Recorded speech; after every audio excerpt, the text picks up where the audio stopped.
Is Manu good to go? Yes, he's ready. And Brooks, is he good for 90 minutes if needed? We'll see on on Sunday. But he's ready and he's very motivated, I can see.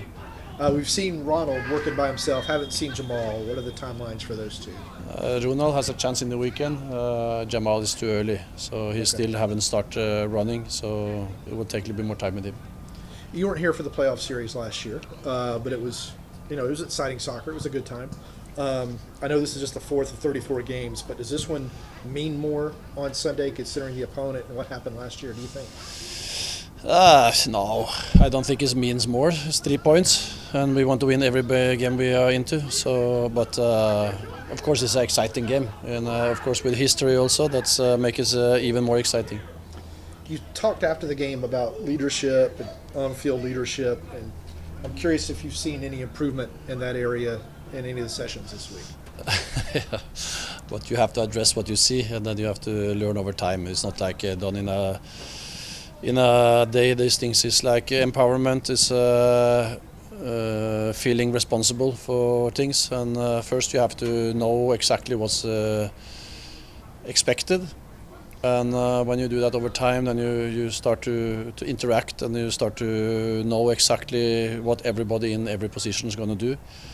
So I don't expect that everybody is going to be there already. So this is a constant development process that you as a leader, me as a leader, need to empower my players and my staff. So everybody is talking the same language, and when we do that, then it's about getting everybody to feel a part of it and be accountable in these things. So I see a lot of improvement from when I started, and I see also a lot of players that have that ability. So it's just to feel safe enough to get it out and to learn through every experience we do together.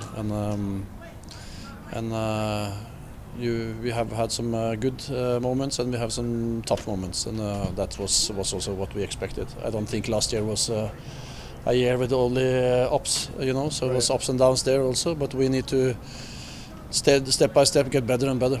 Have you, not to call anyone out or name names to put them on the spot, but have you had any individual conversations with certain players saying, I need to see more of this out of you on the field when things aren't going quite like we expected? I do it also when it goes very good. Yes. So I talk with players all the time, and okay. I have individual conversation every day with different ones. So this is a constant process, and as I said, I don't care about results. I care about performances, and then I know by experience that we are going to win over time. But if you perform well, that's the only thing you can do something with. Then you get the best out of yourself, and then we know we have good players, and then we're also going to win football games. So we talk about our performances as a collective and as an individual every week, every day, and then I feel that everybody is on the same page, and we really want to achieve something this year, and that's nice to see. You can feel and hear the energy in the training, so you see what kind of togetherness it is, and also hunger to achieve something. With the frustrations that you had after Red Bulls that you expressed to us post game, is it beneficial to kind of have some of those moments, especially on tape, that you can show the team, show some of the players, and to help correct some things in ways that you'd like them to play? You can never talk away from stats or numbers or pictures, So it's that helps as a coach to be very accurate in what you're talking about.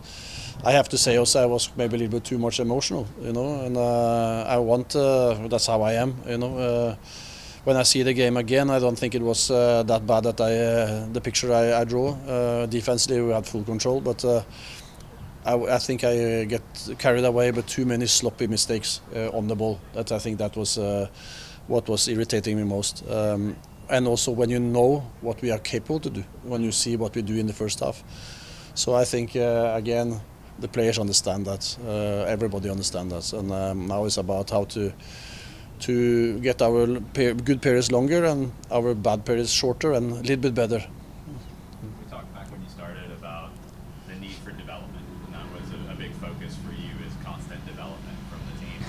You happy with that so far? Yes, a lot. Very happy. Because you see, you have to look at the individual players and you see, are they underperforming what they have done, or they should, or are they performing better or at the level we expect. And after now we have been together for 7 weeks, I think we are. Many are taking out right now what they have, but of course it's also players that need to take another step, but that will come through, as I said, get settled, to start to know each other, and also this very individually where they are, like now with Brooks, haven't played game for 5 months, Pedro did that first game now last week. You have the two central backs that have also been a little bit in and out. You have Miggy that has been a little bit in and out in Newcastle and coming here. You have different things, so that will always be, but I feel we look much stronger now, as physically, and also the intensity that we play with and train with is different what I've seen earlier this season. Talked a lot this week about getting Brooks and Pedro back and how it helps the attack. How much does it help for that defensive control to have more width in the team? Offensively wise, that's of course important, but I think I think Matt did that really well last game as well. So it's just to do it constantly, and now we have if Matt starts and Brooks come on, we have legs on the bench on the pitch, and then also when Ronny is now starting to get fitter as well, then we have a good competition, and also it's you want a lot from these guys in running wise, so you can change them inside the games as well, so that's important. But having said that, you are a fullback, so I want you to attack, but number one is to defend, and there's to find a balance between attacking and also having balance in the team, and that's of course going to be very important against Miami, because they have a couple of players that can hurt us in transition. Coach, what's going to be the key for this team avoiding a third straight scoreless game? Keep on producing chances, So I don't think it's so many teams that produce so much more than us. So it's just keep on doing that, because I think you have seen Deila score goals before in England or wherever he had been. Miggy has done it. Alex has done it. Saba had 10 goals last year. So it's about keep on getting the chances, and the last third of the pitch we need to be more accurate. We have to run to open as a score as a team, not score for ourselves.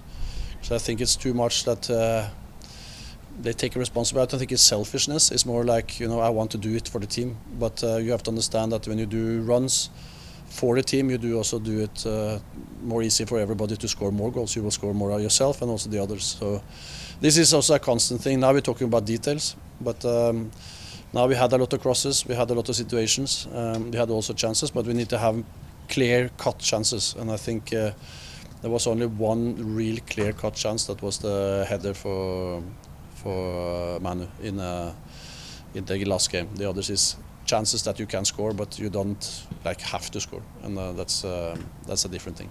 What are some of the challenges that Inter Miami bring to you guys? Quality. They have quality. They, when you meet good teams, compared to these teams that is not that good, that they hurt you really hard when you do a mistake. So they are so accurate. They are effective.